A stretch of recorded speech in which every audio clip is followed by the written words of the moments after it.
South Indian রান্না খেতে আমি প্রচণ্ড পরিমাণে ভালোবাসি।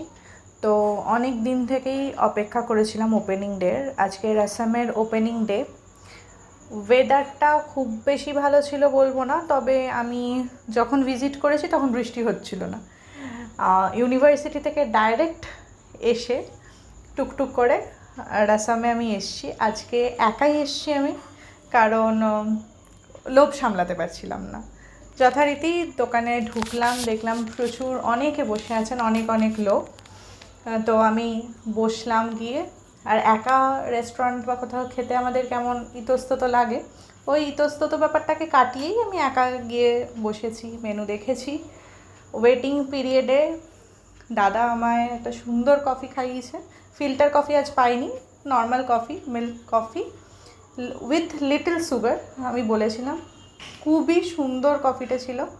তারপরে আমি অর্ডার দিই দক্ষিণী মশালা ধোসা। তো ওটাও আমি বসে খেলাম, ভীষণ ভালো হয়েছে। খেতে খেতে দাদার মা, সম্ভবত উনি বাবা ছিলেন, কাকুর সাথে কথা হলো। দাদার সম্ভবত মাসিমণি আমার পাশে বসেছিলেন, ওনার সাথেও কথা হয়েছে একটু।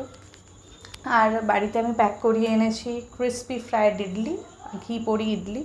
বাড়ি এসে আমি মা বাবার সাথে খেলাম। ভীষণ ভীষণ ভালো টেস্ট ছিল। শুধু কোকোনাট চাটনির ক্ষেত্রে আমি বলবো একটু কারি পাতা ফোড়ন দিলে ভালো হতো।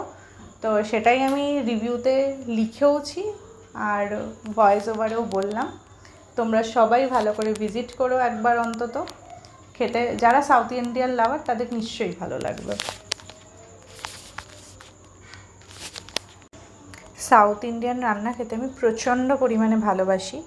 তো অনেক দিন থেকেই অপেক্ষা করেছিলাম ওপেনিং ডের। আজকে আসামের ওপেনিং ডে।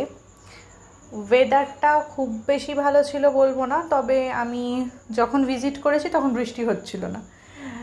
ইউনিভার্সিটি থেকে ডাইরেক্ট এসে টুকটুক করে আসামে আমি এসছি। আজকে একাই এসছি আমি, কারণ লোভ সামলাতে পারছিলাম না। যথারীতি দোকানে ঢুকলাম, দেখলাম প্রচুর অনেকে বসে আছেন, অনেক অনেক লোক। তো আমি বসলাম গিয়ে। আর একা রেস্টুরেন্ট বা কোথাও খেতে আমাদের কেমন ইতস্তত লাগে, ওই ইতস্তত ব্যাপারটাকে কাটিয়েই আমি একা গিয়ে বসেছি, মেনু দেখেছি।